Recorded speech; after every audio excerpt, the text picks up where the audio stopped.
At this moment, for me to try to introduce Tom Moore to you is almost an impossibility unless I had all day and all night. Tom and I have been such good friends, and I've enjoyed every single aspect of knowing Tom. His deep reflections. What I admire one of the most is your ability to communicate on the highest levels, and to be able to communicate to everyone, to the world. It's enviable. I mean, actually, Hillman had a lot of that too. He had the everyday touch and the sublime, which is truly a great gift. His most latest interest is another thing. I mean, I took up golf a few years ago, and now Tom is writing books about golf. But he's been really behind the work that we've been doing here at the Institute. He's been very much part of our history when he was a professor at SMU in religious studies. And so it's a wonderful pleasure to welcome you back to the Institute.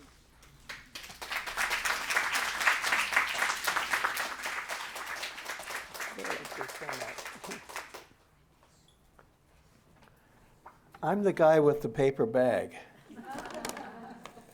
That's for later. So I want to tell you, let's see, what do I want to tell you? It's so great to be here. It's been 5 years since I've been here, and to be with old friends, and I just have to sit here and have so many memories, so many incredible memories. And I was thinking about it that the great thing for my connection to here and the people here is the support that I've had from so many people so often. I just want to mention two things. I remember when I moved away from here and I was up in New England, and the people of New England thought that my ideas were pretty wacky, at the time. And so I would write Robert Sardello every now and then, and he would just encourage me to keep doing what I'm doing. I don't think, Robert, you have any idea how that helped me. Your support all this time, tremendous support. What I wanted to do, I thought maybe what I could do is, I thought about alchemy, and I sat in on James HIllman's class on alchemy at the University of Dallas, as I know many of you did. Was it 78 or 79? Must have been around 78, 79.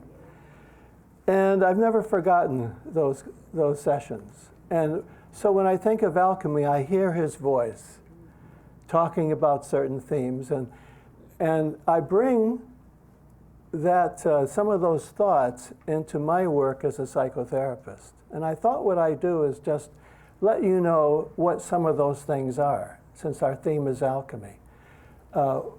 A few elements of alchemy that I keep close to me as I practice therapy.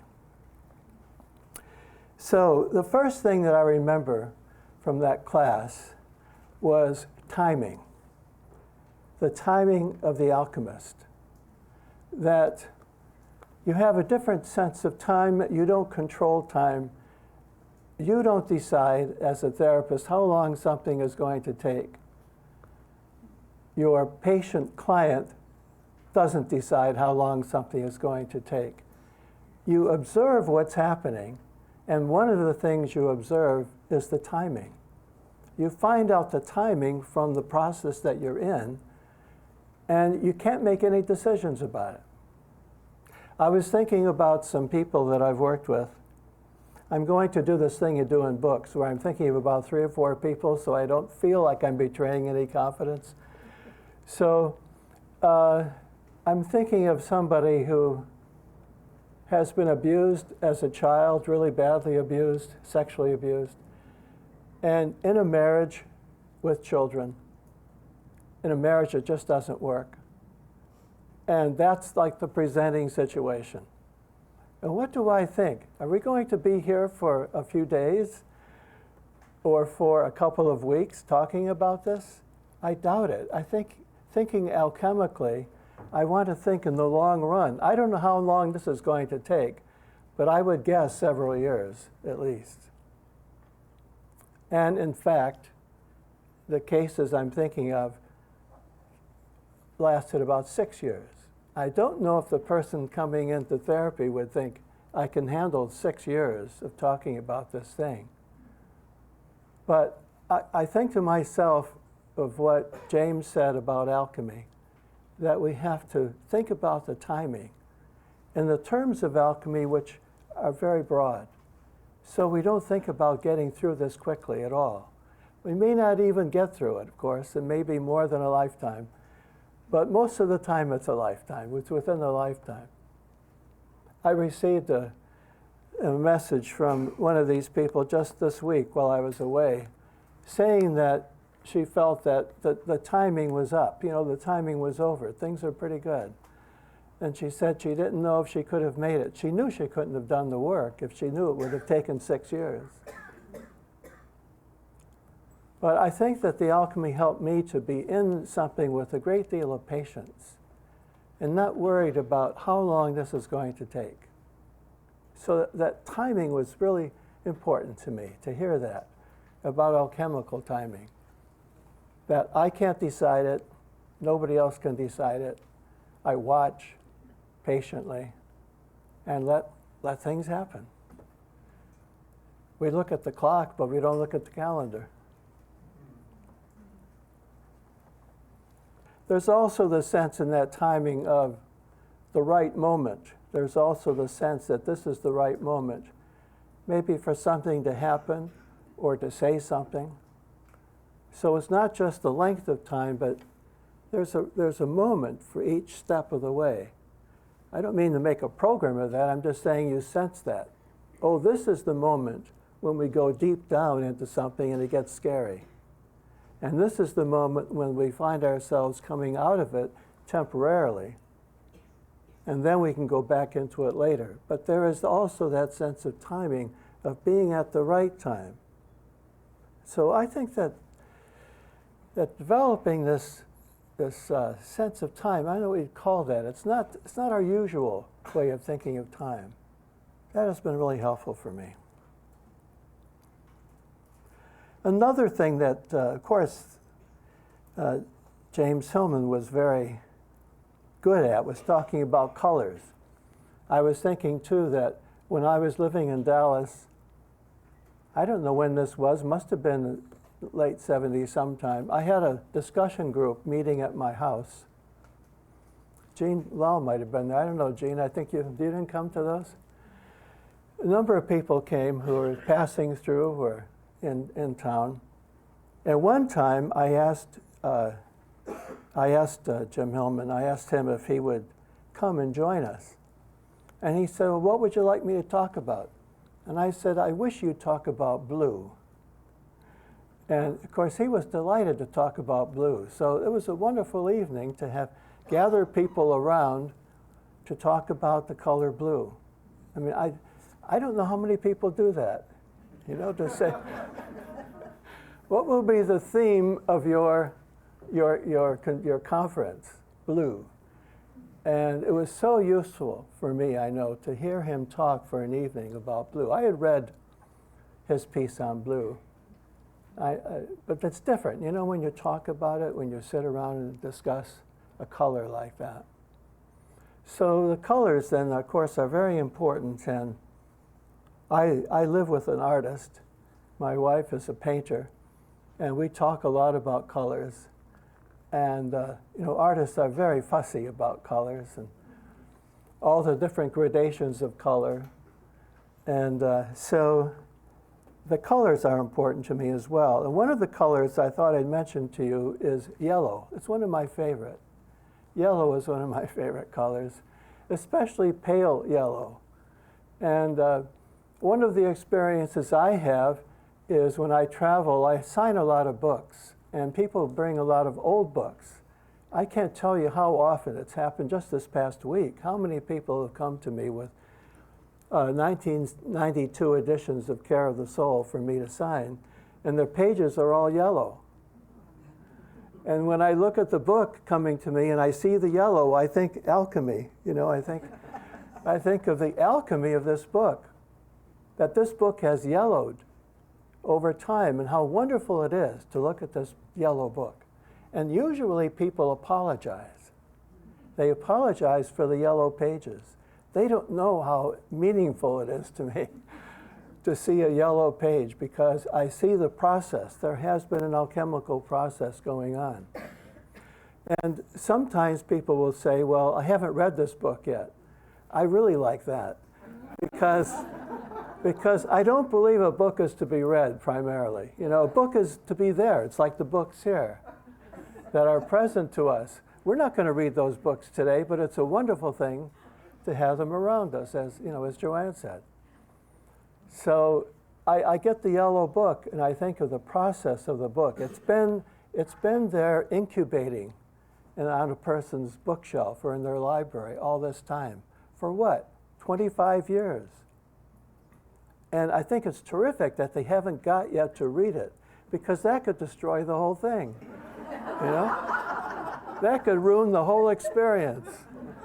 There's something about having the book present, having it nearby, that it's like osmosis. It's just you have the book. I have books like that. I'm sure everyone here would have books. I have books that I would never, ever get rid of, but I have no intention of ever reading either. But they're yellowing. They're on the shelf yellowing, and I think that's the alchemical process. That's what Trinitas, that's what I think in that wonderful essay that James wrote about yellow. That's my favorite. I really love blue too, but I really like yellow as well, because yellowing is such a part of life. And I'm writing a book now, I'm just about finished, on aging. And I wrote a chapter called Yellowing. My publishers, they don't quite get that, but I'm going to try to get it in the final edition. I don't know if it'll make it, but it's such a pleasure to write about aging as yellowing. That things of their own change, they transform. They get more beautiful in some ways. The yellowing of the book is not an ugly thing at all. I see those yellow pages and I see beauty. And then I see the time that is represented on the page. And it's not about anyone's intention. Nobody has tried to make the books yellow. That's the best part of it. They've done it all on their own. Those books are sitting there yellowing. You think they're just doing nothing. They're not. They're yellowing. And then we have the opportunity to be there when this process is taking place. Another alchemical term that I love, I guess it's my favorite of all the alchemical words, putrefatio. I just love putrefaction. It's such a wonderful thought. And I especially like the images from alchemy when you have a couple embracing in the black liquid, and then there's the lettering saying putrefatio. That's terrific. How many times have you met couples putrefying?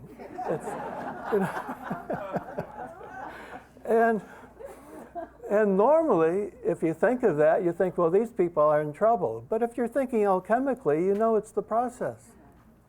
And it's a wonderful process to be in, putrefaction.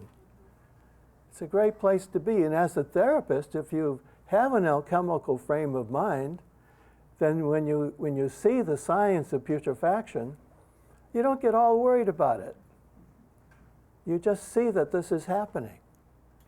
And you know that there's promise in it.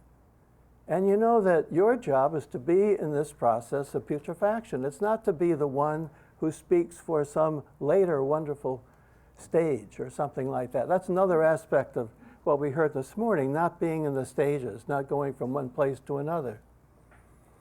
You don't have to see putrefaction as leading anywhere. You can just see it as having its own validity. And that allows you to be in it for as long as it wants you to be in it. Another term that I like very much is prima materia. I translate that as raw material. So prima means raw material. So rather than see a life problem that someone might present, I've got this problem I'd like to deal with. Like if someone says, I've heard it a couple of times, can you help me stop smoking? That's the prima materia. So when I think of it that way, I know that my job is not to help somebody quit smoking because that's only the raw material. That's one way of looking at it. This is interesting raw material that is for the soul work, but not, you don't have to just take it as it's presented as this problem that has to be solved, because we are not doing problem solving, we are doing alchemical psychology.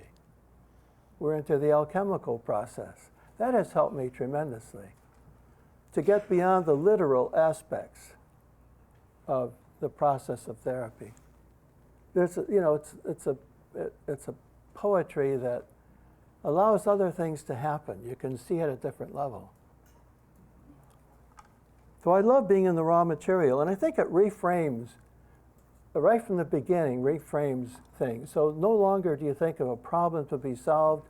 You get caught up in all the literalism of that, the mechanics of trying to make life better, all of that kind of thing. Alchemy is not about making life better. It's obvious. So so that's greatly liberating. I mean, tremendously liberating once you make that step, that you're not trying to make anything better that way. But you've got raw material. So if someone says that they're very upset about their problem, and if I'm seeing it as the raw material, it's like that's really good, because we all need raw material. I remember so often being with James in various settings, and particularly remember in the Boston area, where both of us were talking about preserving our symptoms, of loving our symptoms, and making sure we don't lose our symptoms, and hoping we find some more. Because it's the raw material. What can you do if you don't have raw material? But the next step is also significant, that you've got the raw material, then you do want to do something with it. You can take it somewhere. It doesn't have to remain raw. That's why I was listening very carefully to the references to cooking in our previous discussion. That the raw material has to be cooked in some way. Needs some heat, needs some time. That's all it needs, though. And that raw material can show itself as part of a person's heart and soul. But the raw material, another thing I feel about the raw material is that it doesn't all have to be cooked. And that would be a shame, to psychologize everything or make everything therapeutically pleasant. Because we need the raw material, you want to save some. You want to have some raw material left behind. I think very often of my own mother complex, which I often speak of because it's so dear to me, that I have worked on it many times. I've worked through the mother complex and suffered it many times, but I would never want to see it go away, like it's all been therapized or something. It's all been subjected to therapy, because what would I do? I wouldn't have any more raw material to dip into. That's how I see it. Raw material is there for you to dip into in order to use for this next phase in life. You need that raw material every stage.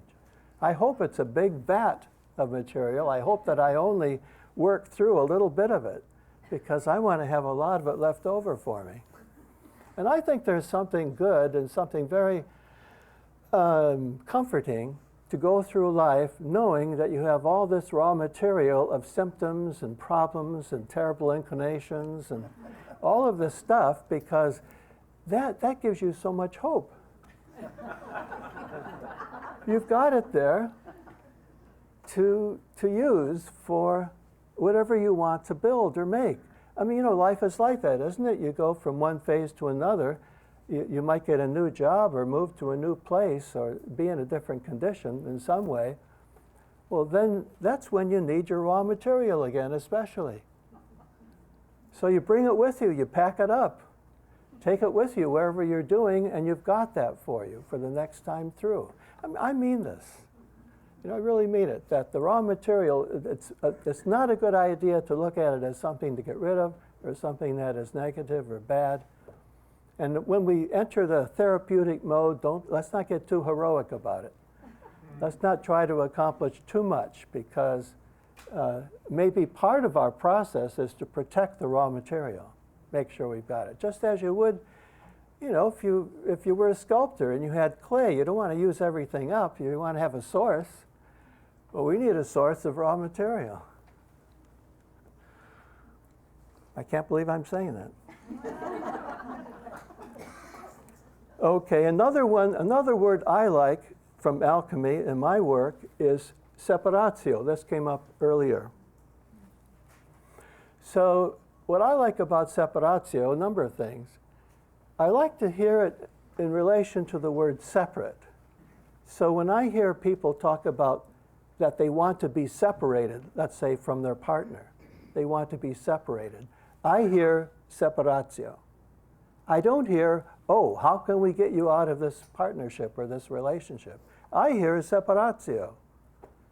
So that's the process we're in. We're in an alchemical process. We're not in problem solving again. We're in an alchemical place where separatio means a number of things. It can mean separating yourself out, sorting out. I spent a lot of time in Ireland, and one of the things I notice when I'm in Ireland is that people use the word sorting there a lot. We don't, in ways we don't use here. They'll walk into a room and say, well, we've got to sort, don't we? We've got to sort everything out. Have you sorted that? They'll often say. I like that because that's a separatio word. We sort things out. We don't solve them, except unless you want to get deep into the word solve and solution, we can do that. But we sort things out. There's this, there's that. When we start out, even if it's not the therapeutic context, but just an ordinary life situation, things haven't been sorted. Things haven't been sorted. And we need to sort separatio to begin with. That's an alchemical process. So can you imagine a very ordinary conversation? A lot of conversations are alchemical in that regard. They're sorting. We're sorting things out, sorting out the way we use words, sorting out our approach to a problem or issue. Very alchemical. And then, when you stay with that, I think what we do is we end up with more of a separated sense of self, that we are separated. I mean, you can use the word individuation if you want, but I've never really felt too good with that word. But I like the idea of being a separate person. You're separate.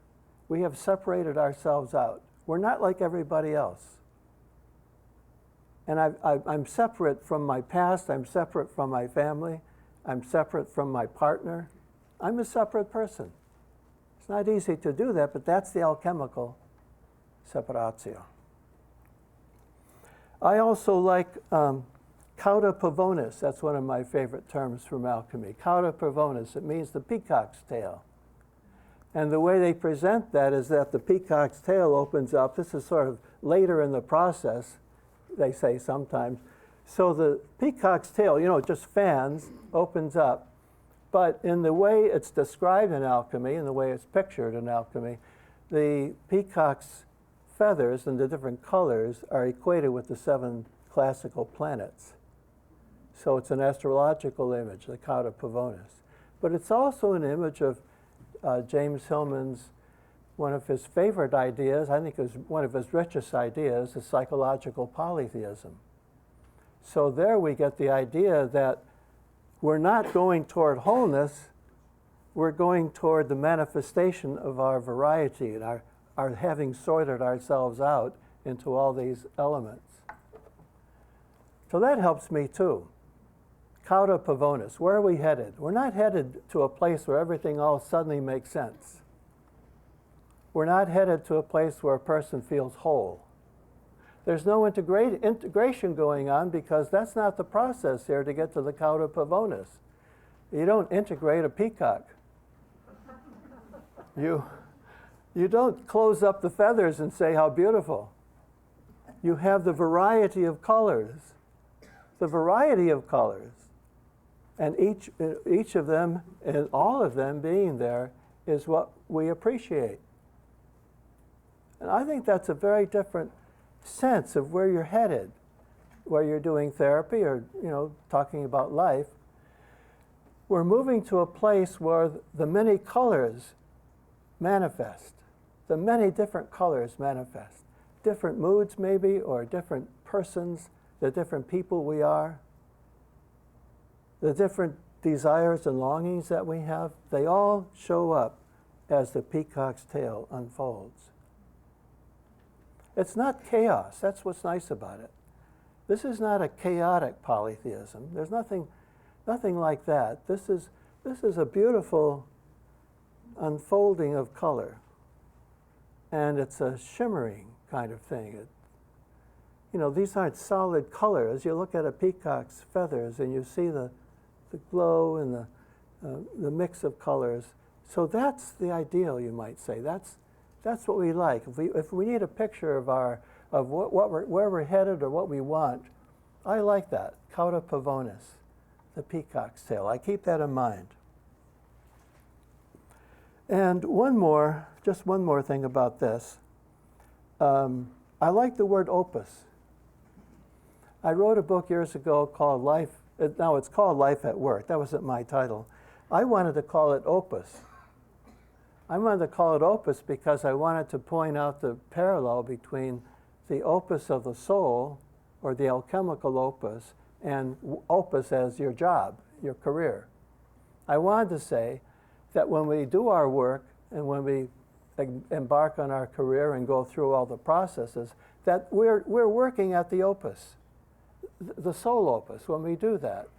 And if the alchemical opus and the job don't somehow relate to each other, that's not a good situation. Maybe when we're looking for a job, if we thought about that, instead of going through the usual exercises that we do and trying to find out what our aptitude is, all those suggestions people have for us in finding a career, what if instead we thought about the opus of the soul, and that it's our opus that is what has to be primary as we try to find out what work we have to do in our lives. Made that connection between opus and see that our job is alchemical. Because a lot of people, they leave the job unconscious. They don't think about the connection between the two, and then the job is either just a burden. It's a burden, or we burn out in it because there's no soul in it. There's no root, no connection. We're not into the opus. I know that's why I feel in writing these books. Why, how I got into that, I don't know. But as I write the books, I know that it's my opus. I mean, each book I write is trying to figure something out for myself, maybe for others and for the world, but mainly for myself. I'm trying to sort something out. Like now, I'm writing about aging. Why do you think I'm writing about aging? Talk about an opus. So that's, I guess you could say it's kind of inner and outer and all that kind of thing, but the two work together. Now I have to make a slight shift here. It's not entirely a shift, but Robert and Joanne both suggested to do something that I don't think it's a good idea to do here. I really don't know. If you feel like leaving halfway through, please. I won't be offended. But this is very personal for me, and it may not speak to you, but it speaks to me a lot. So I want to talk to you about this. When I think it was about a year and a half before James died, I was going through, I was driving by, and I stopped by in Thompson to talk to him. And it was just the two of us, and we had a long conversation. And he and I were asked to come to the Dallas Institute. That's why I'm not sure about the time of it, because he was about to come here. He was scheduled. I was scheduled. Robert, I think the three of us are supposed to do something here. Do you remember that? I don't remember just when it was, but it was not that long before he died. I don't know, it might have been 2 years, 1.5 years, something like that. Anyway, there we were. I remember it standing in this little room talking to him. And he said to me, he said, I wish I could go to Dallas. He said, I wish I could go to Dallas for that conference because I haven't said enough yet about image. He said, I wish I could say something more. Now, how much has he said about image and images? You know, and he wrote these 3 big articles for Spring many years before. And that's what he told me. He said, if I could go there, he said, I wish I could. He said, I wish I could talk about image. And I don't remember further exactly precisely, but I came away with the feeling that he wanted to go further in talking about image without interpreting images and without making images into symbols. That whole process that actually started with the first article he wrote in Spring on working with images. So that's what he wanted to do. And I thought about that because something has happened with me that I think is in that vein that works for me. I doubt if it would have worked for him. I think he would have just scoffed at it, but it works for me. So here's the story. It's a bit of a, I have to tell you a bit of a story. When I was at Syracuse University getting my PhD in religion, it was a very wonderful program, very open-minded, deep, very deep-seated, but very open about religion. Don't think of any way of thinking of religion you've had. It's very, very intense, deep sense of what religion is. And I was looking for a dissertation topic, and my graduate dean was hard on me trying to find a topic. He said, I'll give you 2 weeks or else. So I was in the library. Now, I had studied music seriously before then. So I was in the library trying to force myself to look in the religion department area for look at some books, get some ideas. But I wandered unconsciously into the music section of the library. And I was standing there at the shelves, and right above me was a set of black volumes, black thing, leatherette kind of volumes at the very top. And I mean, this is one of those stories. You know, I just reached up in the middle of this stack of books and pulled one down and opened it up. I found out it was a journal of musicology in French. It was a French journal of musicology. So I opened this thing up, and here's this article in French about Marsilio Ficino, who was this 15th century priest, magus, magician, astrologer, Platonist, and so on. And I thought, well, this is it. This must be it. This is a good topic.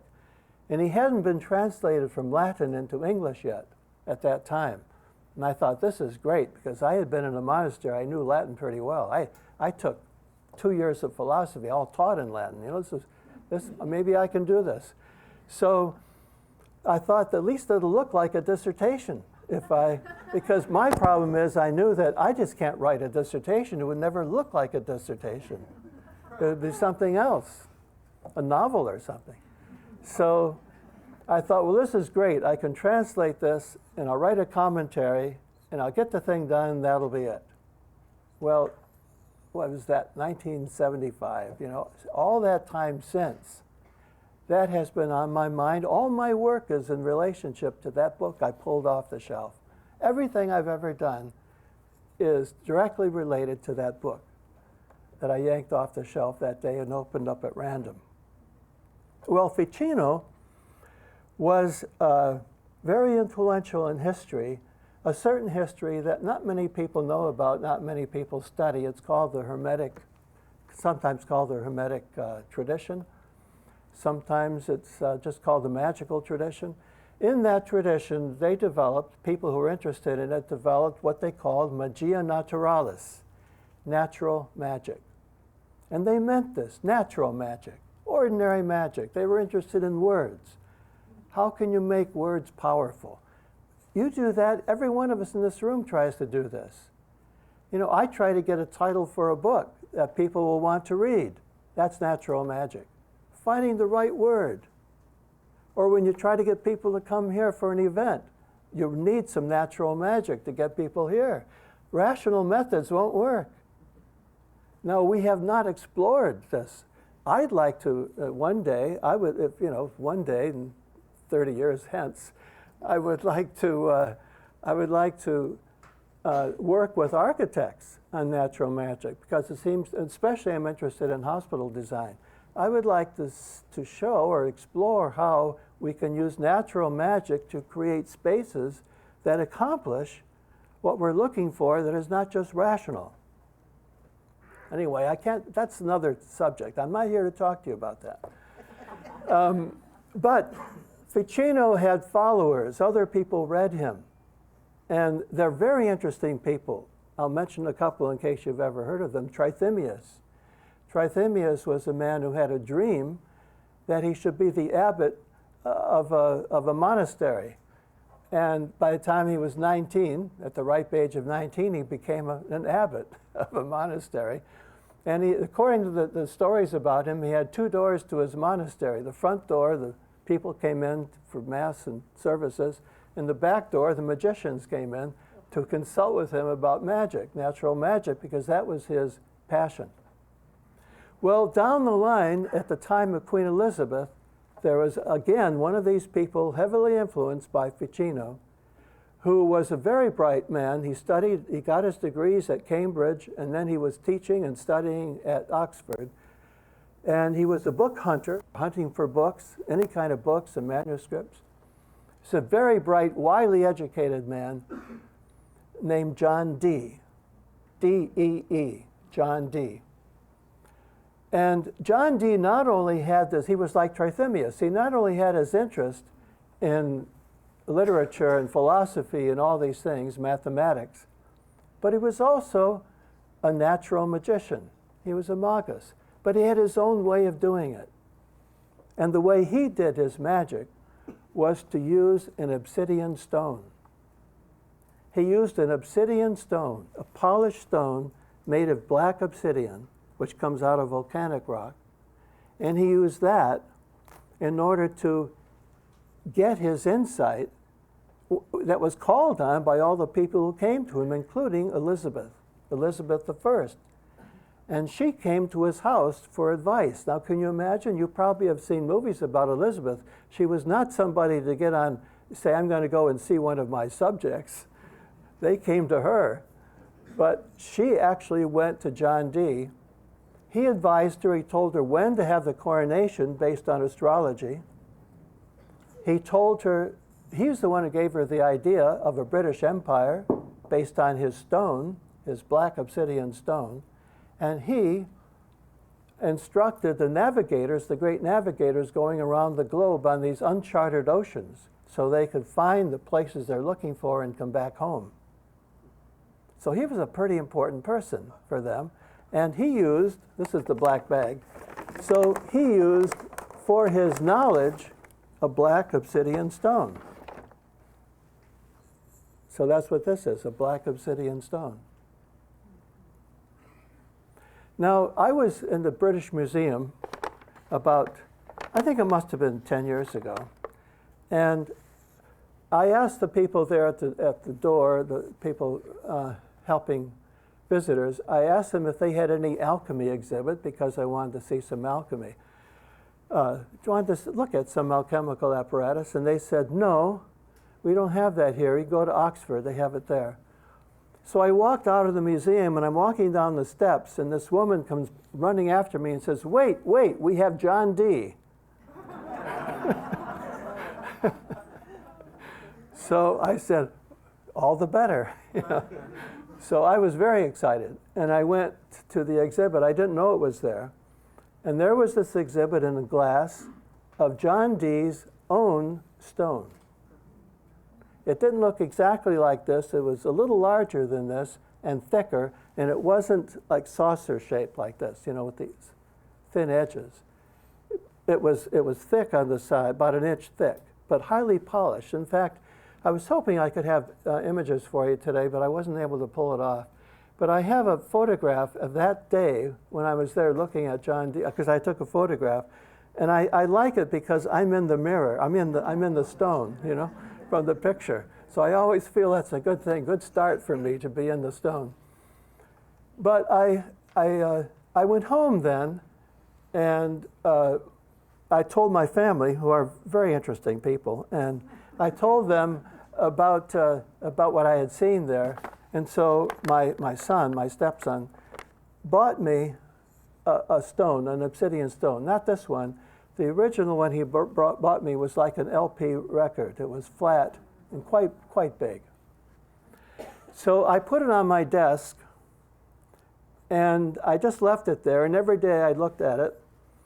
I didn't know really what to do with it, and nothing happened. And I looked at it for about 3 months. Talk about timing. I looked at it for 3 months, and nothing was happening. But one day I went to it, and I looked at it, and I knew that something was different now. Something had changed. I picked it up. This is really new agey. Sorry, forgive me for this, but it actually felt hot to me. You know, it really felt hot. And I felt that it had been turned on, and something was like there was motion in it or something. That's how it felt to me. So I brought it to my wife, and I said, it started. Someone did something, it's turned on. And she said, well, let's get to work with it then. I mean, my family are ready for this kind of thing. So I said, okay, let's get working with it. So that was, I say, about 10 years ago. And since then, we use the stone. We use this stone primarily. This one I brought. I have a traveling one, very easy to carry around with me, but I thought I should bring this to you today, the big one, the bigger one that I use. So whenever we have any major decisions to make, or even minor ones, especially when we travel or anything like that, we do what John Dee did. We look at the stone. My daughter got married last year, and she married this young man, very, very nice young man from Mexico. And this John Dee stone came from Mexico, so this is from Mexico. And so I just want to tell you very briefly how I use it. So, because I think it relates to James and his images. So when I use this stone, I often use it in our living room, and you always get a reflection that's literal from the ceiling if you hold it that way. Or I turn it sometimes just to get other literal images. And there's an interesting, quick transformation from the literal image into another kind of image. I mean, a second level of imagery. It's like you see something next. Like if you look at a cloud in the sky and you see first you see a cloud, then you see a dragon or something, whatever it is you see in the sky. It kind of moves into that kind of an image. And that image remains present for me as I'm talking to someone, like if we're trying to figure out about traveling or making a decision for the family. So we see that image, and then it transforms into another image. And I focus on that. But then what's interesting about this, I don't know how it works, but as long as I stay close to that image, and if someone begins to ask questions or discuss what it is we're talking about, the answers come from the stone without any interpretation. The answer to the question comes from the image without interpreting it. Does that make sense? I don't understand that. But as long as and by the way, John Dee couldn't read the stone. He had to hire people to read it. He wasn't able. And my family can't do it. And they're very intuitive. They're up for anything. But they can't read it. I don't understand that either. So they asked me to read it. So I look at the stone, and and sometimes it's very serious, the questions that we explore with this. I mean, very. And I felt that this maybe is one way in which we could answer the question that James is going for. How can you work with images without interpreting? How can you do that? I suspect that John Dee had maybe the answer to that question, at least one answer to it. That is, you have to stay with images. You have to have this kind of a magical environment or magical attitude toward it rather than the rational attitude, certainly. It's more within the context of natural magic that you're looking into it. And as you stay with an image, it takes you to a place where these solutions, where these answers come out without any interpretation at all. They appear. They appear. That's all I can say about it. Okay. I felt like Abraham Lincoln today. I've got in the back of an envelope, a couple notes, a few notes. But that's my precompositional material. I often don't use these, but because I'm at the Dallas Institute, I thought I should have one. So we all have precompositional material. We all come with certain things. Our family life is part of that. Our wishes, our hopes, our experiences, all of that is precompositional. And we make something of it. We improvise our lives, just like a jazz musician.